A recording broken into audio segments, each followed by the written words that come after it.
કર્યા છે। આમ આદમી પાર્ટીના ઉમેદવારોના નોમિનેશન રદ થાય એવા ષડયંત્રની આશંકા। જનતા સાથે ઊભા હોય ત્યારે કોઈ ષડયંત્ર કામ આવશે નહીં। આમ આદમી પાર્ટી માત્ર વ્યવસ્થાનો ભાગ। ચૂંટણી જનતા લડી રહી છે।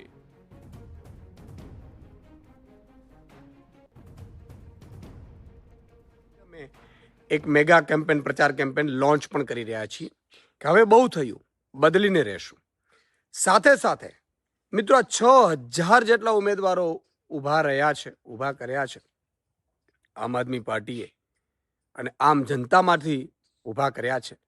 ત્યારે મેં સાંભળ્યું છે એક એવા પણ ખેલ રચાવાના છે, કારણ કે અત્યાર સુધી જે થયું છે તમે જુઓ, આમ આદમી પાર્ટીના જે નેતાઓ ફોર્મ ભરે એને કોઈના કોઈ રીતે કેસમાં જેલમાં નાખી દેવામાં આવે, એને બંધ કરી દેવામાં આવે, ખોટી એફઆઈઆર કરવામાં આવે, હદ ઉપરાંતનો ષડયંત્રો રચાઈ રહ્યા છે।